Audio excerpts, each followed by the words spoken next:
Hello, everyone, and welcome to a game that was played some half an hour ago in the final round of this week's Title Tuesday. Magnus Carlsen with the white pieces takes on Nihal Sarin. Magnus on a 4-game winning streak, Nihal on a 7-game winning streak. This game decides the fate of the tournament. Let's check it out. It's quite a nice game. Features a very cool tactic that had to be solved really, really quickly. Unfortunately, one of the players was unable to do it. However, you guys, strong as you are, will have no problems doing it. I'm sure. So let's check it out. Magnus with white opens with pawn to e4. We have knight to c6. Nihal goes for the Nimzovich defense. d4, d5, and pawn to e5. Magnus advances the pawn. We have bishop to f5 and pawn to c3. We have pawn to e6, so very, natural thing to do. You put the light square bishop out of the cage, you close the pawns on light squares, and then you have the dark square bishop to use in between them. Not really, as all of these pawns are controlling the squares, but you can play bishop to e7, let's say, at some point. So bishop to d3, Magnus says, all right, I want to trade your only useful bishop, and bishop captures on d3. You could also play knight g7 and then hope to get a knight on f5, but the knight is coming to f5 either way. So, okay, we have captures, knight g7, and knight to e2, followed by knight to f5. There is a game where knight to g6 was played, but here after knight to f5, as of move 7, we have a completely new game.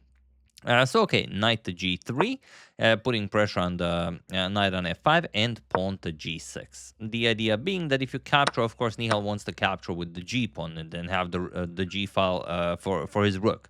So after g6, we have knight to d2 by Magnus and bishop to e7.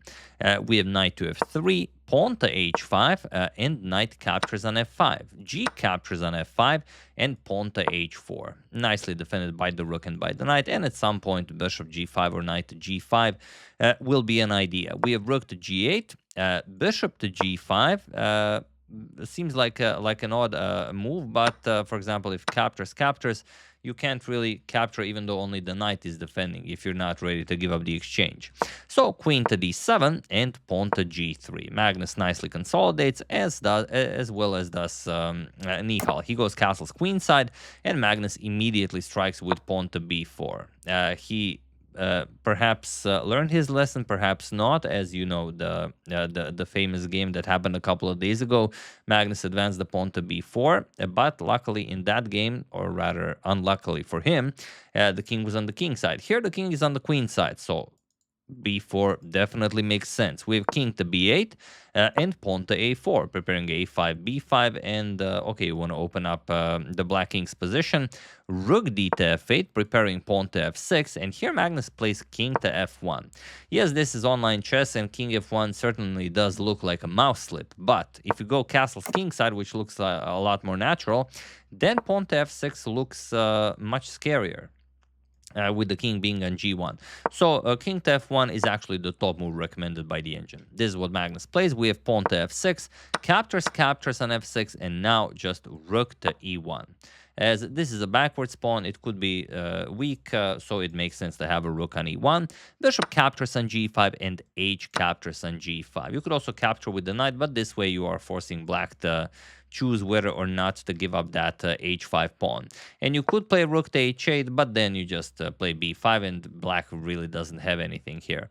So you have to commit. Pawn to f4 by Nihal, king to g2 by Magnus, and f captures on g3 with f captures and pawn to e5. So he really wants to open up the path towards Magnus's king.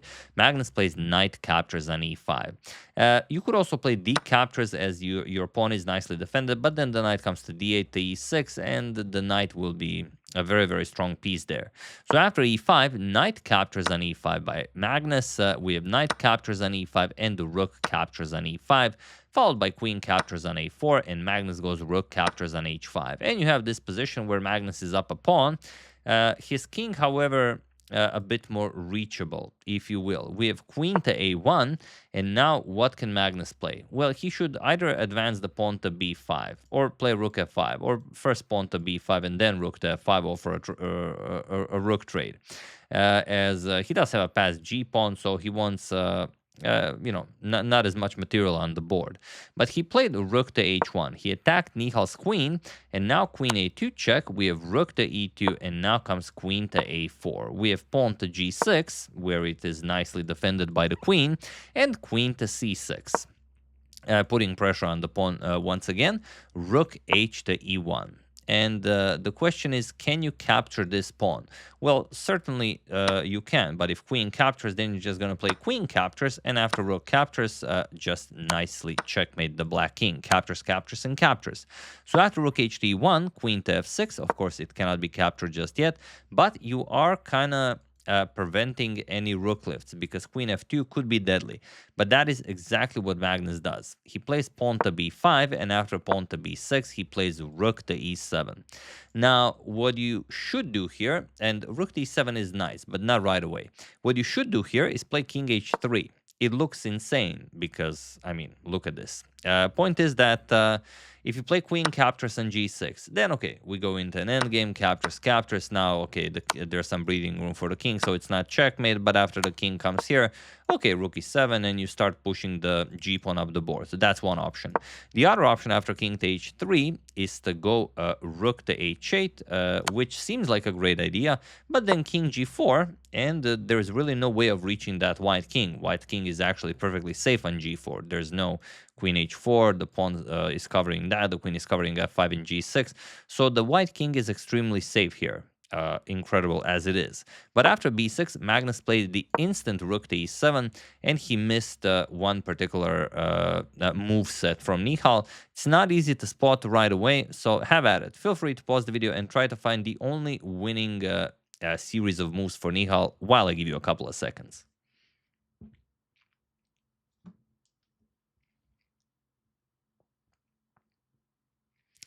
So, of course, everyone, including your uncle, found queen to f2. Of course, we're not going to even debate that. But the question is, what comes after queen to f2? So this is what Nihal played, and Magnus, of course, went king to h3. King to h1 is no good. Well, king to h3 isn't good either, but the problem is Magnus missed Nihal's next move. Magnus was probably calculating rook to h7. And if rook to h7, after king to h3, what can you play? Sorry, not the rook to h7. Rook to h8 check. You're going to go king to g4, and there is nothing here. White is just winning. There's no way to reach the white king, and that's pretty much it. Also, g7, a terrible threat. So what happened after king to h3 was that Nihal played rook f3. This is the move that Magnus missed, and there is no way of defending the g pawn.